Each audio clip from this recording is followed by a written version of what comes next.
Meus irmãos, boa noite a todos. Que a paz do nosso Mestre Jesus esteja presente na nossa reunião, confortando o nosso coração, nos consolando em nossas dores e nos fortalecendo em nossa fé.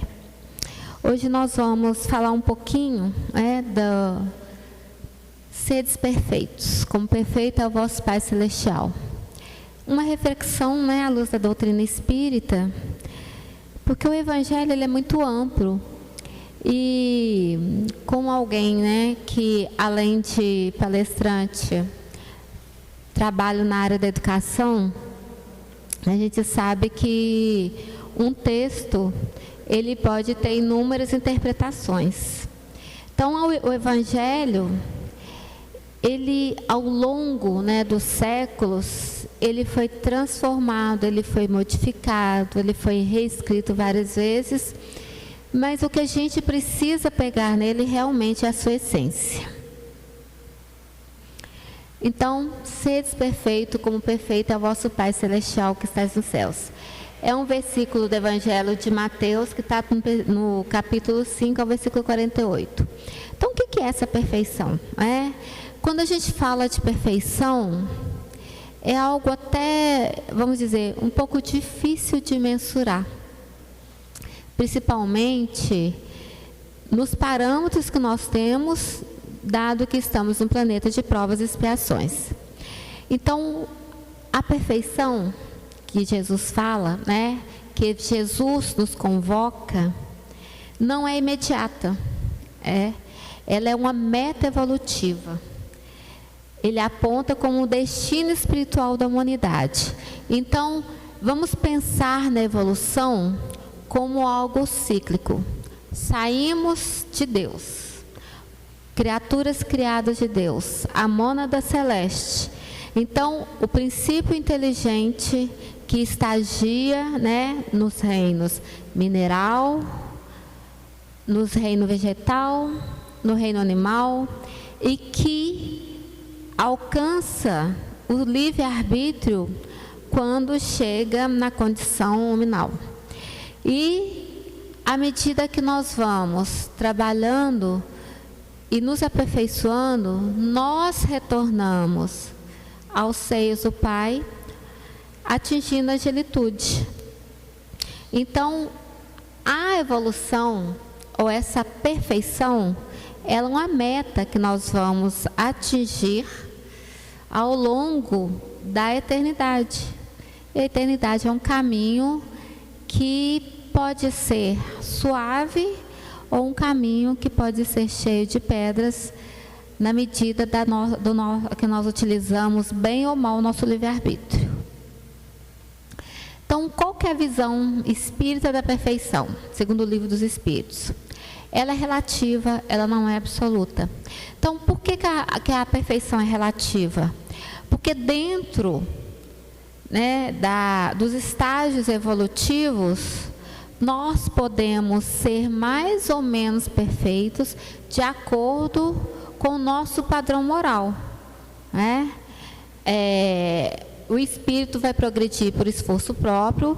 Então, a evolução ela se dá intelectualmente falando e moralmente falando, sendo que alguns espíritos às vezes caminham muito mais moralmente e do ponto de vista, vamos dizer assim, das leis divinas, quem está à frente moralmente, vamos dizer assim, está ganhando a corrida em relação a quem ainda está mais adiantado apenas do ponto de vista intelectual. Um grande exemplo disso é que ao longo da história nós tivemos figuras muito inteligentes que, porém, tinham uma moral duvidosa. Então nós temos ao longo da história vamos dizer assim, vários comprometimentos de espíritos que às vezes eram extremamente inteligentes. Por exemplo, várias pessoas pertencentes ao clero na época das cruzadas, que pertenciam ao clero, na época da Inquisição, às vezes eram pessoas, intelectualmente falando, muito inteligentes e que se perderam moralmente. Por quê? Porque esse sentir-se superior.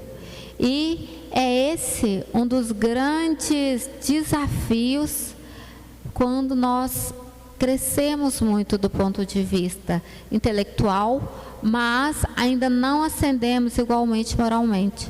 Nós tendemos a achar que o intelecto é superior à simplicidade, às coisas mais simples da vida.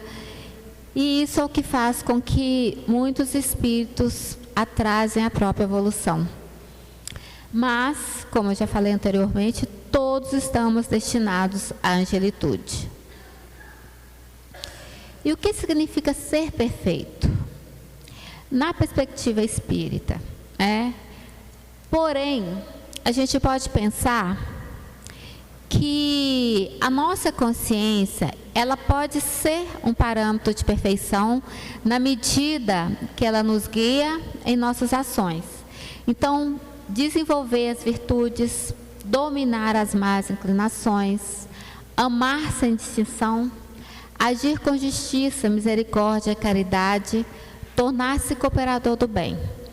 Agora vamos pensar um pouquinho em tudo aquilo que está escrito ali. Porque como foi falado anteriormente, está lá no slide anterior, por que a perfeição ela é relativa? Vamos pensar o seguinte: dominar as más inclinações. O meu senso moral é que vai ditar aquilo que pode ser considerado ou não uma má inclinação. Ou se eu tenho uma tendência a agir de uma forma que está em desacordo com as leis de Deus. Nós nem estamos falando das leis dos homens, As leis dos homens são necessárias, mas ela não é tão rígida quanto as leis de Deus. Amar sem distinção é algo que nós ainda não estamos prontos para fazer, porque nós ainda estamos muito presos às coisas da terra. Então, esse amor que simplesmente é praticado sem perguntar o porquê, sem uma justificativa, um amor que faz com que a pessoa se doe, se entregue, um amor que faz com que a pessoa esteja além de sentir uma ofensa, por isso não precisa perdoar, ainda está um pouco longe daquilo que nós conhecemos no nosso planeta. Agir com justiça, misericórdia e caridade. Bom, a estátua da justiça, que geralmente está em frente a alguns tribunais, ela é mostrada cega. E essa cegueira, ela tem uma razão de ser.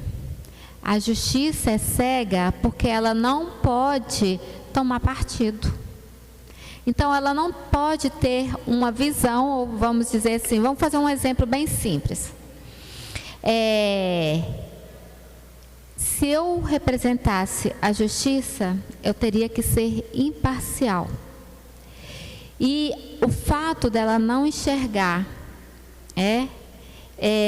as pequenas nuances daqueles que estão ali sofrendo a justiça, significa que ela não vai ter preferência. Então, vamos dizer assim, se a gente for falar de uma forma emocional, a justiça teria que ser indiferente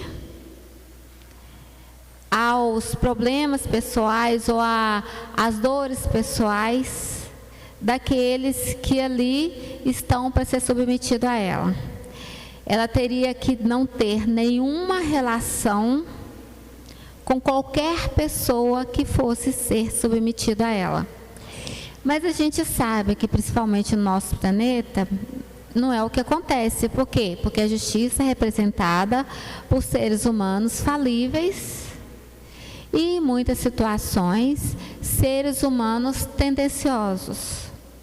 E a polarização que existe, vamos dizer, falar só do Brasil, embora a gente saiba que acontece no mundo inteiro, principalmente polarização política, faz com que as pessoas que representam a justiça, às vezes sejam tendenciosas para favorecer não alguém. Veja bem, nem sempre é porque é para favorecer alguém, mas alguém será favorecido porque está afinizado com aquilo com que a pessoa acredita.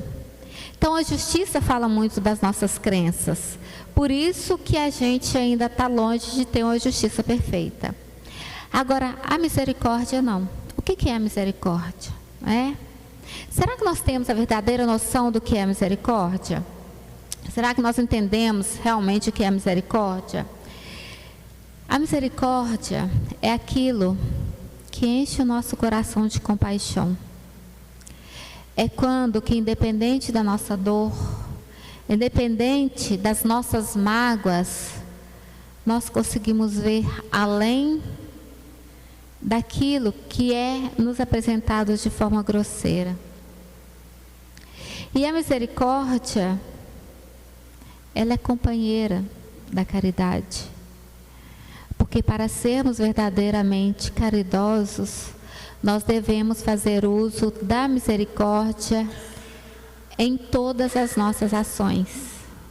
Porque de outra forma, nós nos negaríamos a acolher o pior dos criminosos, mesmo que ele se mostre verdadeiramente arrependido, porque a nossa visão é a visão turva, terrena. Mas a visão que Deus tem de cada um de nós, ela é diferente. Por isso que a misericórdia divina é algo difícil de nós podermos mensurar. E tornar-se cooperador do bem. Talvez, eu ouso dizer, que como espíritas, o que é mais fácil para nós é tornar-se cooperador do bem. Isso a partir do momento que nós entendemos o bem não como algo grandioso, mas entendemos o bem na sutileza das necessidades de cada pessoa e da capacidade que nós temos de servir em nome de Deus para atender as necessidades de cada pessoa. E eu falo que é mínimo porque às vezes nós precisamos estar abertos a escutar sem julgar, a estender a mão para ajudar sem julgar, a acolher sem julgar, a dizer algo que vá acalmar, algo que vai incentivar, encorajar, fortalecer a fé sem julgar. Então, é algo que como espírita é o primeiro passo para nós caminharmos para a perfeição, nos tornarmos um tarefeiro de Jesus. E isso não significa ser um tarefeiro dentro de uma casa espírita, mas estar com o coração aberto para que o nosso Cristo interno esteja desperto em todos os momentos que alguém precisar do nosso auxílio. A perfeição como processo. Então, como que nós vamos atingir essa perfeição que é um determinismo? A gente como espírita, nós falamos assim, que como espíritos encarnados, nós temos um determinismo, que é o desencarne. Então nós nascemos, a partir do momento que nós vamos reencarnar, nascemos, tá lá, saímos do útero materno, nós já estamos caminhando para o fim. Então esse é um determinismo absoluto. Mas dentro dessa estrada chamada eternidade, existe o determinismo divino, que é que nós fatalmente atingiremos o estágio de espírito perfeito. O que vai diferenciar é o tempo que cada espírito vai levar. Então, a gente, mais à frente até vamos citar isso, para nós, o guia e modelo é Jesus. E segundo conta a espiritualidade, em uma das obras de Emmanuel diz isso, o Cristo foi um dos raros espíritos criados por Deus que teve uma evolução linear, ou seja, ele não estacionou em nenhum momento, assim como nós, em muitas reencarnações, né, fizemos. Então, as reencarnações sucessivas é a oportunidade que nós temos de nos aprimorarmos, né? Provas e expiações como oportunidade, lembrando sempre, expiação, condição de o espírito ainda no estado de inconsciência da sua situação.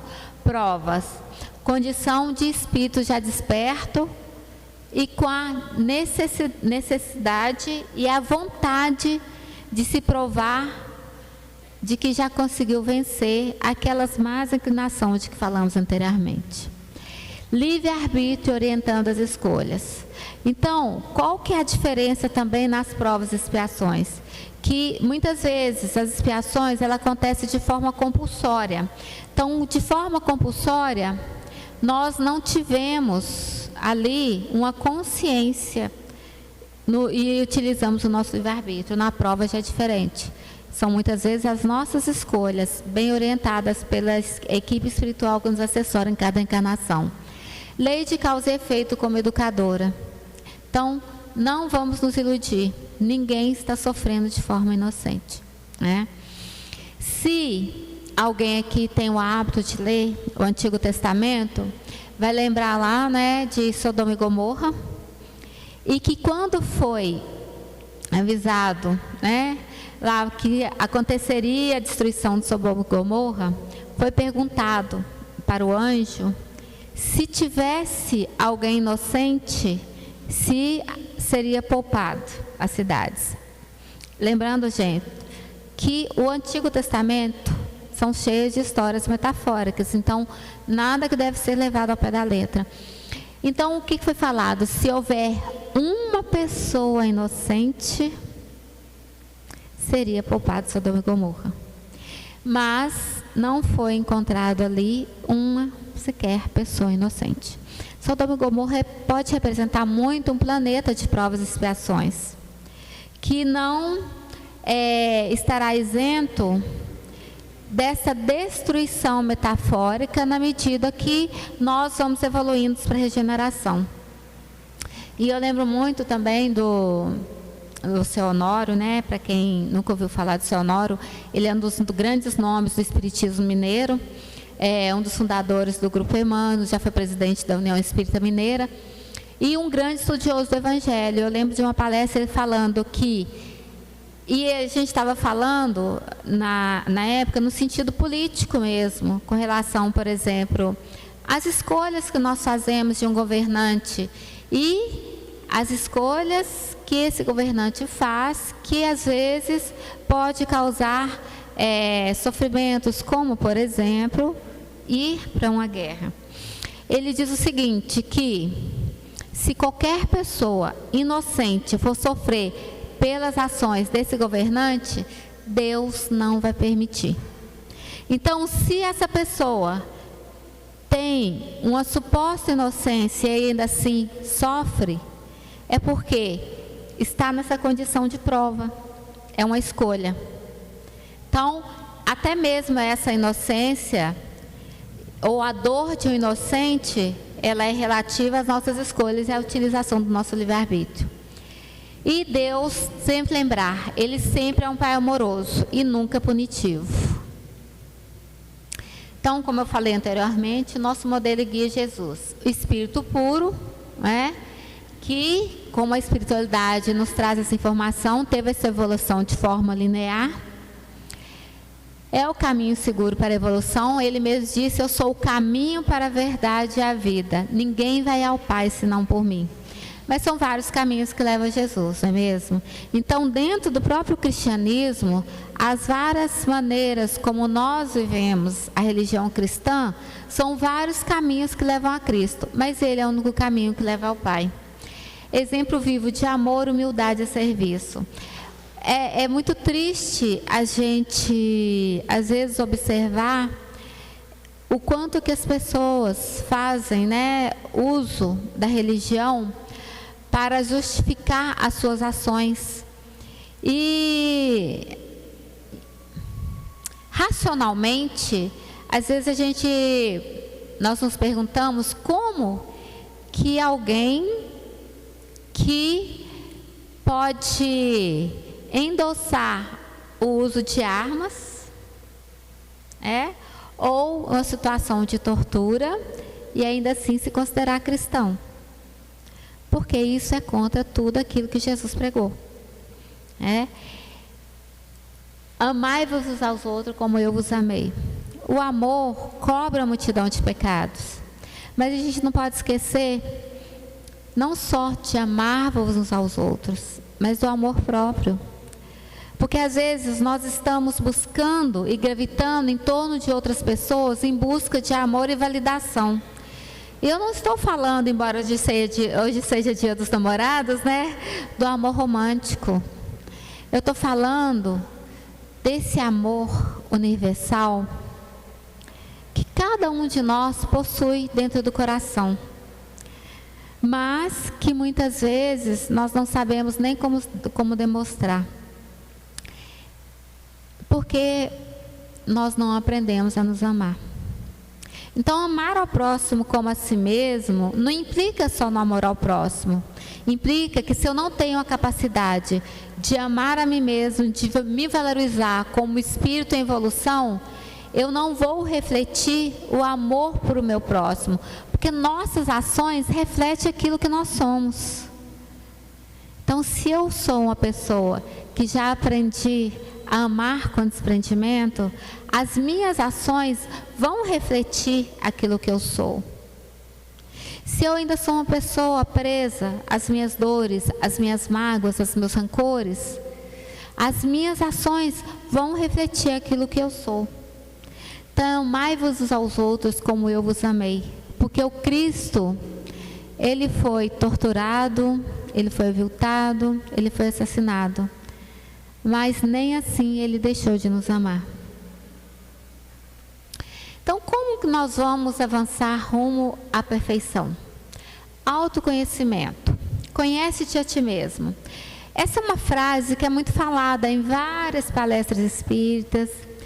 E essa frase, ela é muito interessante porque ela é creditada a Sócrates. E, na verdade, ela não é uma frase de Sócrates. É uma frase escrita na caverna da entrada do oráculo de Delfos, na Grécia Antiga. E nós, se a gente for estudar um pouquinho, quem é o oráculo, senão um intérprete da espiritualidade? Então, todas as vezes que a gente vem aqui no Centro Espírita, Unidos para o Bem, e vamos conversar, com um guia através de um médium, nós estamos conversando com o oráculo. E Sócrates, foi acreditado a ele porque ele falou, interessante, conhece-te a ti mesmo. Esse é o caminho para o aprimoramento, não só espiritual, mas até mesmo aprimoramento intelectual. Identificar sombras e potencialidades. Nós às vezes temos muito medo de olhar para dentro de nós. Nós temos muito medo de reconhecer, vamos dizer assim, o nosso lado mais obscuro. Mas como que nós vamos fazer essa transformação moral se nós não nos aceitamos como somos? Imperfeitos, sim, mas a imperfeição não nos define. E talvez a nossa grande dificuldade seja exatamente porque nós tendemos a olhar muito mais para as nossas imperfeições do que para as nossas qualidades. Reforma íntima. O que é a reforma íntima? Senão os pequenos esforços diários de modificar e aparar pequenas arestas da nossa personalidade.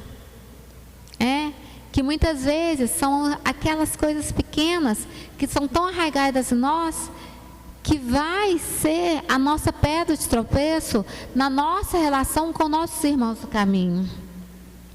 Mudança de hábitos, algo que não é fácil, não é impossível, mas não é fácil. É cultural. Hábitos é algo que se forma ao longo da nossa vida. E isso implica em várias situações. Implica nossas relações familiares, implica a cultura de cada lugar onde o sujeito nasceu. Então, mudar hábito não é fácil. É um esforço muito grande. E talvez seja por isso que muitas vezes nós falhamos. A caridade, material, moral e espiritual. Nós somos muito ágeis, né? É muito fácil, muito rápido fazer a caridade material. A moral espiritual nem tanto. Porque a caridade moral e espiritual é dar daquilo que nós temos. Não de matéria, mas algo muito íntimo. É dar do amor que nós temos, do tempo que nós temos, da paciência que nós temos. É dar a virtude que muitas vezes nós ainda estamos lutando para conquistar. Disciplina emocional, paciência, tolerância, perdão.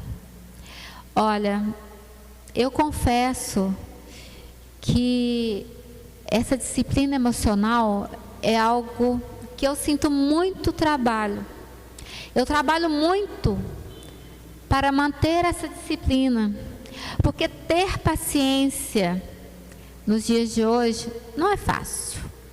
Nós estamos vivendo uma era em que as coisas são muito ágeis, mas que também são muito invasivas na nossa vida. A exposição da vida das pessoas, a comparação da vida, né? Essa correria, parece que nós estamos em uma corrida para expor quem é melhor, quem é maior, quem conquistou mais. Então nós estamos vivendo em um mundo extremamente superficial e extremamente voltado para as coisas externas. Tolerância também é algo que está sendo muito raro nos dias de hoje.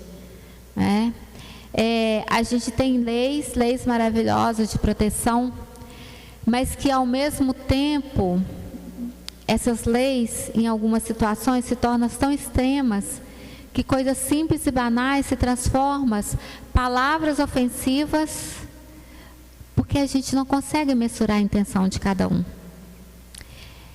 E é por isso que o perdão também faz parte dessa disciplina emocional. Porque quando nós estamos vibrando na energia do perdão, fica muito mais fácil trabalhar a paciência e a tolerância. E estudo e prática do Evangelho. Porque não é o suficiente estudar. Eu posso estar aqui todos os dias de reuniões dessa casa, falando para vocês do Evangelho. Confesso que é meu tema favorito para palestra. Mas isso nada vai valer se aquilo que eu falar atingir o coração e despertar alguém, e essa pessoa se transformar, ponto para mim. Mas se não me transformar, eu semeei, mas eu não vou colher. Porque não vai fazer a transformação real em mim. Então o Evangelho não é só estudo, é prática, é vivência. E a vivência nos pequenos momentos, nas pequenas coisas do nosso dia a dia. E eu confesso que não é fácil, porque nós temos que lutar contra várias tendências negativas que estão muito arraigadas em nós. Então, os obstáculos mais comuns para atingirmos a perfeição: orgulho, egoísmo, impaciência, rancor, materialismo e a falta de vigilância. Por isso que o Cristo disse: orai e vigiai. Às vezes oramos muito e vigiamos pouco. E o que é possível hoje quando falamos de perfeição? Ser melhor do que ontem. Considerando a multiplicidade do tempo, talvez, se no próximo segundo eu conseguir um pensamento melhor do que eu tive algum momento atrás, eu já estou conseguindo um ganho. Amar mais, reclamar menos. E reclamar é algo difícil, é um hábito difícil de se deixar. Às vezes as pessoas esquecem o quanto nós temos para agradecer. Ajudar mais, julgar menos, perdoar sempre. A perfeição futura, destino de todos os espíritos. Não há retrocesso espiritual. Podemos estacionar, mas nós não retroagimos. Então, de uma forma ou de outra, se eu já subi esse degrau, eu posso estar nesse degrau durante séculos, séculos e séculos, mas eu não vou retroagir. Cada esforço é contabilizado e Deus, Ele deseja a nossa felicidade, mas Ele é justo. E se Ele é justo, Ele não vai premiar o crime. Se Ele é justo, Ele vai permitir que nós mesmos sejamos autores da nossa perfeição, da nossa almejada perfeição. Então, a perfeição é uma jornada eterna. Jesus é o nosso modelo, e nós temos um modelo maravilhoso. O Espiritismo é o caminho de esclarecimento, porque o Espiritismo, como a terceira revelação, veio nos trazer a verdade. Então, ele tirou o véu da letra. E tirar o véu da letra é conseguir dar uma interpretação, falando em bom português, tirando a metáfora de algo que literalmente seria difícil de compreender, até mesmo dentro das palavras de Jesus. E a prática do amor é a chave da evolução. Então, como mensagem final, tem um pequeno poema da Memei, chamado Voz do Coração. Eu lembro que a primeira vez que eu vi esse poema foi num pequeno folhetinho que veio junto de um livro espírita que eu comprei na União Espírita Mineira. E eu nunca mais esqueci, porque ele é muito bonitinho, muito verdadeiro. Alma irmã, não me condenes. Venho ofertar-te renovação e experiência e mostrar-te nos outros os irmãos do caminho, que amam, sofrem e aprendem. Qual te acontece, a fim de que te movas ao sol da compaixão? Venho mostrar-te ainda o peso que há na culpa e o valor do perdão. Sobretudo sou eu quem te revela a grandeza no amor, na luz da compreensão. Peço, não me censures, vem em nome de Deus, sou tua dor. Eu acho esse poema extremamente verdadeiro. Por quê?